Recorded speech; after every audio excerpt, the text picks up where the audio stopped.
Hello, hello, lovelies. Welcome to Midnight Host and Who and the Doctor.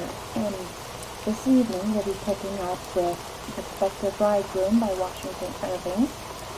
We started the first half last week, and this evening we are starting with the second.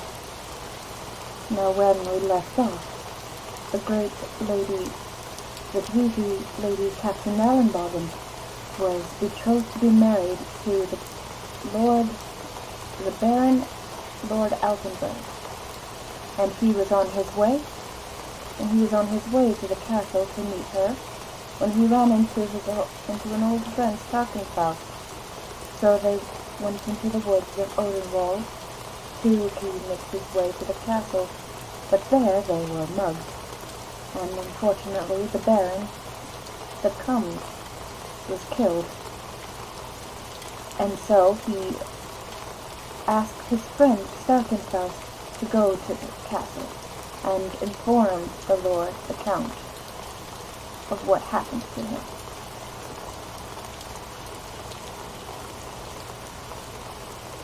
Previous to his departure, he made all due arrangements with the Holy Fraternity of the Covenant for the funeral solemnities of his friend, who was to be buried in the Cathedral of Würzburg near some of his illustrious relatives.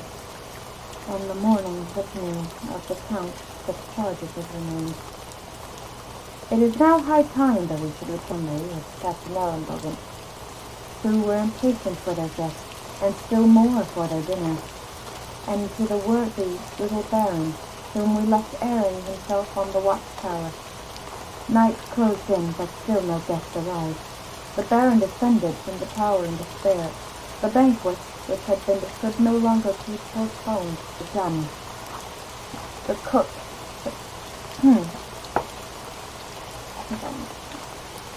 Oh, hello, Dezombified! I'm so wonderful to see you. Thank you for joining me. The meats were in an agony, and the whole household had the look of a garrison that had been reduced by famine. The Baron was obliged reluctantly to give orders for the feast without the presence of the guests. All were seated at table, and just on the point of commencing, when the sound of a horn from without the gate gave notice of the approach of a stranger. Another long blast filled the gate, the old court of the castle with its echoes by the warder from the walls. The Baron hastened to receive his future son-in-law. The drawbridge had been let down, and the stranger was before the gate. He was a tall, gallant cavalier mounted on a black steed. His countenance was pale, but he had a beaming, romantic eye, and an air of stately melancholy. The Baron was a little mortified that he should come into simple, solitary style. His dignity for a moment was ruffled, and he felt disposed to consider it of proper respect for the important occasion and the important family with which he was to be connected.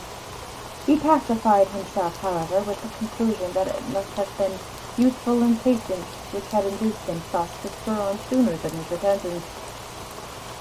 "I am sorry," said the stranger, "to break in upon you thus unseasonably," interrupted him with a world of compliments and greetings, for, to tell the truth, he prided himself upon his courtesy and eloquence. The stranger attempted once or twice to stem the torrent of words, but in vain, so he bowed his head and suffered it to flow on. By the time the Baron had come to a pause, they had reached the inner court of the castle, and the stranger was again about to speak, when he was once more interrupted by the appearance of the female part of the family, leading forth the shrinking eyed. He gazed on her for a moment as one entranced. It seemed as if his whole soul beamed forth in the gaze and rested upon that lovely form. One of the maiden aunts whispered something in her ear. Maud's blue eye was timidly raised, gave a shy glance of inquiry on the stranger, and was cast again to the ground. The words died away, but there was a sweet smile playing about her lips, and the soft dimpling of the cheek that showed her glance had not been unsatisfactory. It was impossible for a girl of the fond age of 18, highly predisposed for love and matrimony, not to be pleased with so gallant a cavalier. It's wonderful seeing you two zombified. The late hour at which the guests had arrived left no time for parley. The Baron was peremptory and deferred all particular conversation until the morning, and led the way to the untasted banquet. It was served up in the ground. Around the walls hung the hard-favored portraits of the heroes of the House of Castelnau and Bogan, and the trophies which they had gained in the field and in the chase. Hacked corselets, splintered jousting spears, and tattered banners were mingled with the spoils of sylvan warfare of before, grinned horribly among crossbows and battle-axes, and a huge pair of antlers glanced immediately over the head of the youthful bridegroom. The cavalier took but little notice of the company or entertainment. He scarcely tasted the banquet, but seemed absorbed in admiration of his bride. He conversed in a low tone that could not, if love is never loud, but where is the female ear so dull that it cannot catch the softest whisper of the lover? There was a mingled tenderness and gravity in his manner that appeared to have a powerful effect upon the young lady. Her color came and went as she listened with deep attention. Now and then she made some blushing reply, and his eye was turned away. She would steal a sidelong glance at his romantic countenance, and heave a gentle sigh of tender happiness. It was evident that the young couple were completely enamored. The aunts, who were deeply versed in the mysteries of her heart, declared that the couple had fallen in love with each other at first sight. The feast went on merrily, or at least noisily, for the guests were all blessed with the keen appetite that attends upon light purses and mountain air. The Baron told his best and longest story, and never had he told them so well or with such. There was anything marvelous. His auditors were lost in astonishment, and if anything facetious, they were sure to laugh exactly in the right place. The Baron, it is true, like most men, was too dignified to utter any joke but a dull one. It was always enforced, however, by a bumper of excellent Hofheimer, and even a dull joke served up with jolly old wine was irresistible. Many good things were said by Cora, their repeating, except on similar occasions, many sly speeches whispered in ladies' ears that almost convulsed them with suppressed laughter, and a song or two roared out by a poor but merry and broad-faced cousin of the Baron that absolutely made the maiden aunts hold up their fans. Amid all this revelry, the strange, singular, and unseasonable gravity. His countenance assumed a deeper cast of dejection as the evening advanced, and strange as it may appear, even the Baron's jokes seemed only to render him the more melancholy. At times he was lost in thought, and at times disturbed in restless wandering of the eye that bespoke a mind but ill at ease. His conversations with the bride became more and more earnest and mysterious. Lowering clouds began to steal over the fair serenity of her brow, and tremors to run through her tender frame. All this could not escape the notice of the company. Their gaiety was chilled by the unconscionable gloom of the bridegroom. Whispers and glances were interchanged, accompanied by shrugs and dubious shakes of the head. The song and the laughter. There were dreary pauses in the conversation, which were at length succeeded by wild tales and supernatural legends. One dismal story produced another still more dismal, and the Baron nearly frightened some of the ladies into hysterics with the history of the goblin horseman that carried away the fair Leonora, which has since been put into excellent birth and is read and believed by all the world. The bridegroom listened to this tale with profound attention. He kept his eyes steadily fixed on the Baron, and as the story drew to a close, began gradually to rise from his seat, growing taller and taller, until in the Baron's entranced eye he seemed almost to tower into a giant. The moment the tale was finished, he heaved a deep sigh and took a sullen farewell of the company. They were all in amazement. The Baron was perfectly thunderstruck. What? Going to leave the castle at midnight? Why, everything was prepared for his reception. A chamber was ready for him if he wished to retire. The stranger shook his head mournfully and mysteriously. I must lay my head in a different chamber tonight. There was something in this reply and the tone in which it was uttered that made the Baron's heart misgive him, but he rallied his forces and repeated his hospitable entreaties. The stranger shook his head silently, but positively, at every offer and, waving his farewell to the company, stalked slowly out of the hall. The maid was petrified. The bride hung her head, and a tear stole to her eye. The Baron followed the stranger to the great court of the castle, where the black charger stood pawing the earth and snorting with impatience. When they had reached the portal, whose deep archway was dimly lighted by a crescent, the stranger paused and addressed a voice which the vaulted roof rendered still more sepulchral. Now that we are alone, said he, I will impart to you the reason of my going. I have a solemn and indispensable engagement. Why, said the Baron, cannot you send someone in your place? It admits of no substitute. I must attempt a way to Würzburg Cathedral.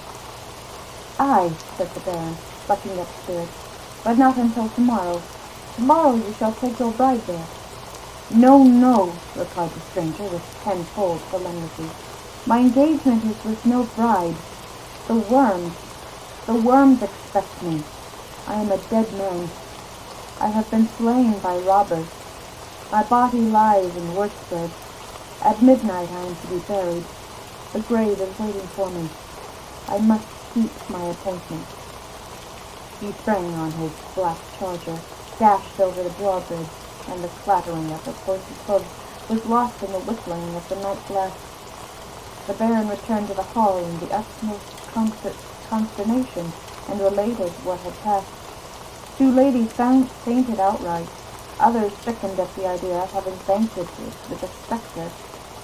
It was the opinion of some that this might be the wild huntsman's faintness in German legend, but talked of mountains, of wood demons, and of other supernatural beings with which the good people of Germany had been so grievously harassed since time immemorable.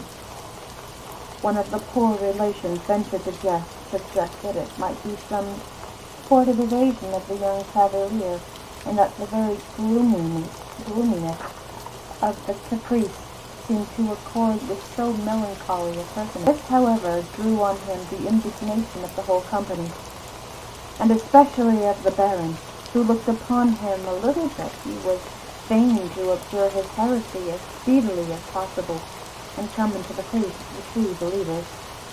But whatever may have been the doubts entertained, they were completely put to an end by the arrival next day of regular missives confirming the intelligence of the young Count's murder and his interment in Würzburg Cathedral. The dismay of the castle may well be imagined. The Baron shut himself up in his chamber. The guests who had come to rejoice with him could not think of abandoning him in his distress. They wandered about the court or collected in groups in the hall, shaking their heads and shrugging their shoulders at the troubles of so good a man, and sat longer than ever at table, and ate and drank more stoutly than their spirits. But the situation of the widowed bride was the most pitiable. To have lost a husband before she had even embraced him, and such a husband! If the very Spectre could be so gracious and noble, what must have been the living man? She filled the house with lamentations. On the night of the second day of her widowed chamber, accompanied by one of her aunts, who insisted on sleeping with her, the aunt, who was one of the best tellers of ghost stories in all Germany, had just been recounting one of her longest, and had fallen asleep in the very midst of it. The chamber was remote and overlooked a small garden. Beneath the rays of the rising moon as they trembled on the leaves of an aspen tree before the lattice. The castle clock had just tolled midnight when a soft strain of music stole up from the garden. She rose hastily from her bed and stepped lightly to the window. A tall figure stood among the shadows of the trees, and as it raised its head, a beam of moonlight fell upon the countenance. Have beheld the Spectre bridegroom. A loud shriek at that moment burst upon her ear, and her aunt, who had been awakened by the music and had followed her silently to the window, fell into her arms. When she looked again, the Spectre had disappeared. Of the two females, the aunt now required the most soothing, for she was perfectly beside herself with terror. As to the young lady, there was something even in the spectre of her lover that seemed endearing. There was still the semblance of manly beauty, and though the shadow of a man is but little calculated to satisfy the affections of a lovesick girl, yet where the substance is not to be had, even that is consoling. The aunt declared she would never sleep in that chamber again, the new rectory, and declared as strongly that she would sleep in no other in the castle. The consequence was that she had to sleep in it alone, but she drew a promise from her aunt not to relate the story of the spectre, lest she should be denied the only melancholy pleasure left her on earth, that of inhabiting the chamber over which the guardian shade of her lover kept its nightly vigil. How long the good old lady would have observed this promise is uncertain, for she dearly loved to talk of the marvelous, and there was a triumph in being the first to tell a frightful story. It is, however, still quoted in the neighborhood as a memorable instance of female secrecy, that she kept it to herself for a whole week, when she was suddenly absolved from all further restraint by a house temple one morning that the young lady was not to be found. Her room was empty. The bed had not been slept in. The window was open, and the bird had flown. The astonishment and concern with which the intelligence was received can only be... I lost my place. The astonishment and concern with which the intelligence was received can only be imagined by those who have witnessed the agitation which the mishaps of a great man caused among his friends. Even the poor relation indefatigable labors of the trencher whom the aunt, who had at first been struck speechless, wrung her hands and shrieked out, "The goblin! The goblin! She's carried away by the goblin!" In a few words she related the fearful scene of the garden, and concluded that the spectre must have carried off his bride. Two of the domestics corroborated the opinion, for they had heard the clattering of a horse's hoofs down the mountain about midnight, and had no doubt that it was the spectre of his black charger bearing her away to the tomb. All present were struck with a direful probability, for the events of the kind are extremely common in Germany, as many well-authenticated histories bear witness. What a lamentable situation! What a heart-rending dilemma for a fond father and a member of the great family of Captain Ellenbogen. His only daughter had been either rapt away to the grave, or he was to have some wood demon for a son-in-law, and perchance a troop of goblin grandchildren. As usual, he was completely bewildered, and all the castle in an uproar. The men were ordered to take horse and scour every road and path and glen of the Odenwald, drawn on his jackboots, girded on his sword, and was about to mount his steed to sally forth on the doubtful quest, when he was brought to a pause by a new apparition. A lady was seen approaching the castle, mounted on a palfrey, attended by a cavalier on horseback. She galloped up to the gate, sprang from her horse, and falling at the baron's feet, embraced his lost daughter and her companion, the Spectre bridegroom. The baron was astounded. He looked at his daughter, than at the spectre, and almost doubted the evidence of his senses. The latter, too, was wonderfully improved in the appearance since his visit up to the world of spirits. His dress was splendid and set off a noble figure of manly symmetry. He was no longer pale and melancholy. His fine countenance was flushed with the glow of youth, and joy rioted in his large dark eyes. The mystery was soon cleared up. The cavalier, for in truth, as you must have known all the while, he was no goblin, announced himself as Sir Hermann von Stauffenfeld. He related his adventure with the young count. He told how he had hastened to the castle to deliver the unwelcome tidings, but that the eloquence of the baron had interrupted him in every attempt to tell his tale. How the sight of the bride had completely captivated him, and that to pass hours near her he had tactfully suffered the mistake to continue. How he had been sorely perplexed in what way to make a decent retreat, until the baron's goblin stories had suggested his eccentric exit. How, fearing the futile hostility of the family, he had repeated his visits by stealth, had haunted the garden beneath the young lady's window, had wooed and won, had borne again in triumph, and in a word had wedded the fair.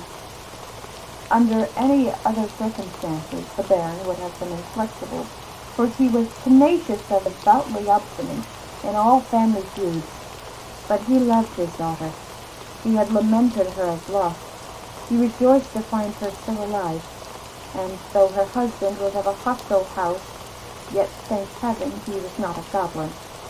There was something, it must be acknowledged, that he did not his notion of strict veracity in the joke the night had passed upon him, his being a dead man. But several old friends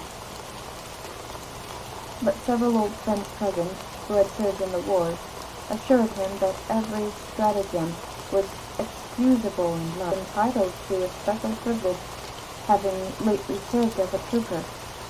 Matters, therefore, were happily arranged. The baron pardoned the young couple on the spot. The revels in the castle were resumed. The poor relations overwhelmed this new member of the family with loving kindness. He was so gallant, so generous, and so rich. The aunts, it is true, were somewhat scandalized that the system of strict seclusion and passive obedience should be so badly exemplified, but attributed it to all their negligence in not having the windows grated. One of them was particularly mortified at having her marvelous sword, and that the only spectre she had ever seen should turn out to be a counterfeit. But the niece seemed perfectly happy at having found him, substantial, flesh and blood. And so the story ends. Thank you for tuning in for part 2 of the Spectre Bridegroom. Tune in next week for the first half of The Devil and Tom Walker by Washington Irving. I'll get some sleep, my lovelies, and call me in the morning.